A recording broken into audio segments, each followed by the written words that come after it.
मेरठ के भैंसुमा थाना इलाके में एक महिला ने अपने प्रेमी के साथ मिलकर अपने पति की हत्या कर दी। वो महिला का, रविता का जो प्रेमी है वो हमारे साथ है। क्या नाम है आपका? अमरदीप। क्या नाम है आपका? अमरदीप। अमरदीप, कब ये प्लानिंग हुई रविता के साथ मिलकर कि उसके पति की हत्या करनी है? कुछ ही दिन पहले, 5-7 दिन पहले। हत्या कैसे की आप लोगों ने? हत्या वैसे ही गला दबाया उसका। दोनों ने मिलकर दबाया? जी। हाथ से दबाया, किसी और चीज से घोटा था? ना, हाथ से। क्यों दबाया, क्या कारण था? क्या रविता ने आपको ऐसा बोला कि आपने उसके पति अमित की हत्या कर दी? मारपीट करता था। मेरे पीछे कुछ लड़के लगा रखे थे जो मुझे रास्ते में रोक टोक करते थे। मुंह बांध रखा था। कुछ लड़के घर पे भी जाते थे। मेरी मम्मी ने मना करा कि ये नहीं जाएगा कहीं भी। 2 दिन लगातार गए। मेरा अंदर बढ़ का काम है, तैल पर था, काम करता हूँ मैं। तो खतरा हो गया था कि मुझे मरवा देगा। तो रविता के साथ ही वो बहुत ज़्यादा गलत व्यवहार करता था। उसके साथ मारपीट, बेल्ट से हर जी, फिर फोटो वगैरह कह रहा था कि तेरे डाल दूंगा, रिलीज करूंगा, और वो टॉर्चर करता था उसे। ये सांप का आइडिया कहाँ से है कि सांप डसने का प्लानिंग करते हैं कि सांप डसा है, सांप ने उसको डसा है, इस तरीके से पूरी कहानी बनाते हैं? ये आइडिया किसका था? रविता का। सांप कहाँ से लिया? महमूदपुर के निखिल नाम के लड़के से। कितने रुपए में लिया था? दोस्तों आज फिर उसी जगह से कहानी लेकर आए हैं जहां से एक बार पहले लेके आए थे, मेरठ से।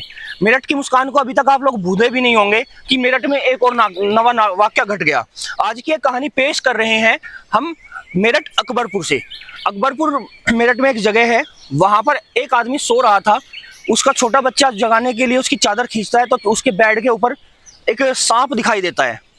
और ये सांप बताया जाता है कि ऐसी प्रजाति का सांप है कि काटने के बाद वहां रुकता नहीं है, लेकिन ये उसी जगह और उसी के पास में बैठा हुआ था। तो क्योंकि इसके ऊपर फेक आरोप लगे थे कि सांप ने डसा है, जबकि सांप ने डसा भी नहीं था। आजकल सोशल मीडिया पे आप जो देख रहे हैं कि लगातार सोशल मीडिया पे एक आदमी को 10 बार सांप ने काटा हुआ है, ये न्यूज चल रही थी।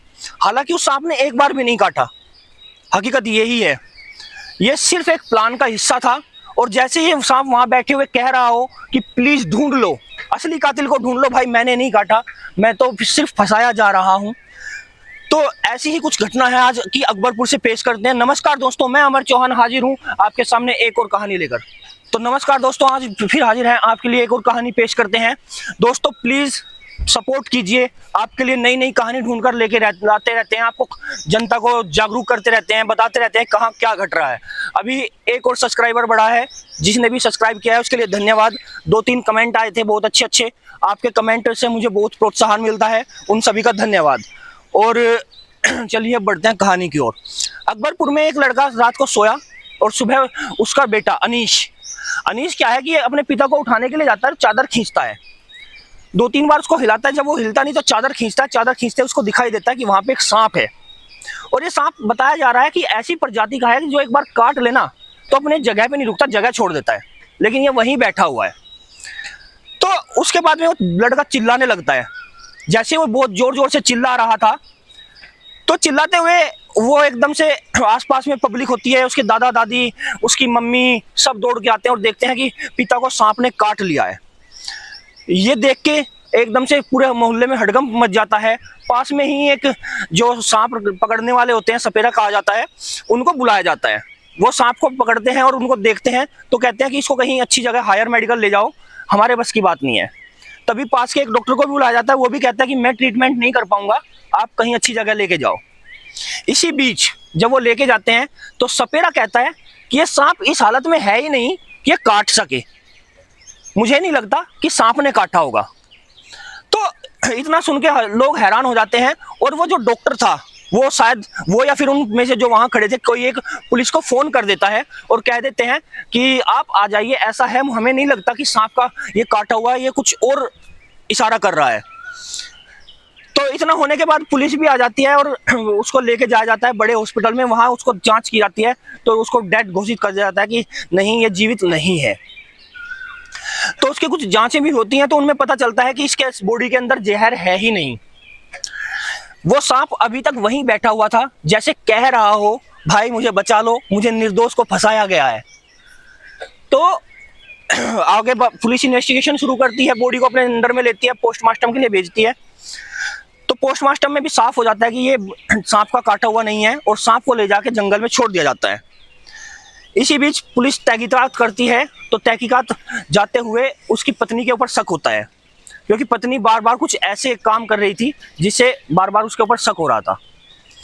तो पुलिस अपने तरीके से, जब पुलिस को शक होता है तो पुलिस पूछताछ करती है। पत्नी का नाम है रविता। तो रविता से पूछताछ शुरू हो जाती है। पूछताछ शुरू होने के बाद में दोस्तों वो पुलिस को बताती है। वो सुनकर जो पुलिस को बताया जाता है सबके कान खुले रह जाते हैं। दोस्तों जो ये हस्बैंड था अक्सर अपनी पत्नी को पीटता था, मारता था, शराब पीता था, और इसी वजह से इसकी पत्नी ने इसका मर्डर किया अपने बॉयफ्रेंड के चक्कर में आके। आखिर ये कहानी शुरू होती है अब से 1 साल पहले। एक दिन ये इसको बहुत पीटता है, तो इसको छुड़ाने के लिए अचानक वहाँ पे एक दोस्त, उसी लड़के का दोस्त आ जाता है, तो उसको छुड़ा देता है। और ये पीटता भी बड़ी उल्टी सीधी तरीके से था। कभी उसके कपड़े निकाल के ताकि कोई आके छुड़ा ना सके, कभी उसके हाथ पैर टेबल के नीचे रख के दबा के तब उसके ऊपर बैठ जाता था टेबल के ऊपर। बहुत उल्टी सीधी तरीके से पीटता था।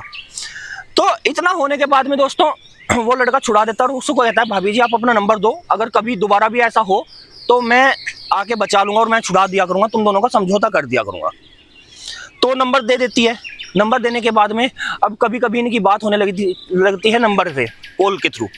एक दिन इनकी बात कर रहे थे तो भाभी जी की आवाज़ बहुत उदास थी रविता की। तो रविता से वो पूछता है लड़का, जो उसके रविता के हस्बैंड का दोस्त होता है, कि आखिर आपके आज उदास क्यों लग रहे हैं, आप आवाज़ अच्छी नहीं लग रही, आज कुछ गड़बड़ हुई है क्या? तब वो बताती है कि बहुत ऐसे ऐसे पीटा है, बहुत दिक्कत हो रही है। तो उसके प्रति सहानुभूति जताता है और रहम दिखाता है, उसको अपने प्यार के लपेटे में लेता है और वो उसके प्यार के बहकावे में आ जाती है। वहाँ से वो दोनों साथ में रहने लगते हैं। अब अक्सर वो अकेले में मिलना शुरू करते हैं और मिलने पे जब ये लड़का रविता का पति घर पे नहीं होता है तो ये दोनों अक्सर मिलते थे और मिलकर इंटरकोर्स सेक्स भी किया करते थे। तो इन दोनों की अपनी अलग प्रेम कहानी शुरू हो चुकी थी। एक दिन अचानक से ये दोनों कमरे में कुछ गलत व्यवस्था में थे जिसमें देखा ना जा सके, और रविता का पति आ जाता है। आके देखता है इन दोनों को उस हालत में तो बड़ा गुस्सा करता है और उस लड़के को बहुत मारता पीटता है। वो लड़का हालांकि उस टाइम पे वहाँ से निकल जाता है, रविता को भी बहुत मारता पीटता और कहता है कि तुझे मेरा साथ देना होगा और अब मैं इस लड़के को जान से मार दूंगा, इसे नहीं छोड़ूंगा किसी भी कीमत पे।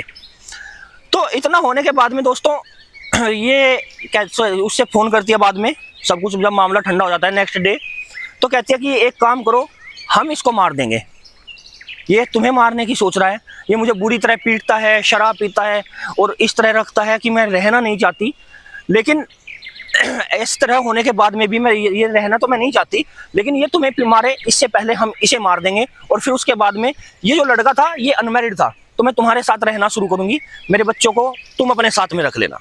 तो ये कहता है बच्चों को साथ में रख लेंगे और चलो इसे मार भी देंगे, लेकिन तरीका कुछ अलग होना चाहिए, क्योंकि पहले बहुत सारे मर्डर हो चुके हैं, ये यूट्यूब पे जाके देखते हैं, इधर उधर देखते हैं, तो इनको लगता है कि कुछ अलग होना चाहिए जिससे किसी को शक ना हो।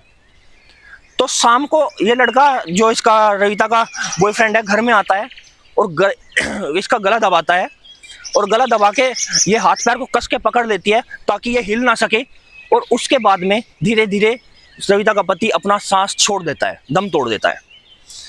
और उसके बाद में ये प्लानिंग पहले ही हो चुकी थी, ये एक सांप खरीद के लेके आते हैं जिसके दांत ही नहीं थे, वो काट ही नहीं सकता, और लाके उसके बेड पे रख देते हैं। तो सुबह बच्चा देखता है तो चिल्लाने लगता है, रोने लगता है, सभी इकट्ठे होते हैं, लेकिन हालांकि पहले ही सपेरे ने बता दिया था कि ये सांप काटने की व्यवस्था में नहीं है। तो ये थी आज की कहानी। अपने परिवार को अगर वो शायद ठीक तरीके से रखता तो वो भी उसकी मर्डर की प्लानिंग ना करती। कहीं मजबूरियां, कहीं हालात और कहीं कुछ ऐसे ही आज के टाइम पे चल रहा है दोस्तों, क्या कह सकते हैं। लेकिन फिर भी अगर आपको मजबूरियों में भी ऐसे हालात सामने आ रहे हैं तो तलाक भी एक बेहतर ऑप्शन था, ना कि किसी का मर्डर करना, क्योंकि मर्डर करने से 2 नुकसान है, वो तो जिसका लाल था वो तो गया ही गया, प्लस अपनी सारी ज़िंदगी भी जेल में भिजती है और कानून के हाथ से कोई बच नहीं सकता, ये बात तो पक्की है। तो दोस्तों आज की कहानी कैसी लगी जरूर बताइएगा, कमेंट जरूर करना है, और चलिए मिलते हैं किसी नेक्स्ट वीडियो में। आज मेरे पीछे का बैकग्राउंड थोड़ा मैंने पार्क में खड़ा होकर बनाया है तो इसलिए चेंज है, तो आपको बैकग्राउंड कैसा लगा वो भी बताना। चलिए मिलते हैं नेक्स्ट कहानी में, तब तक के लिए नमस्कार।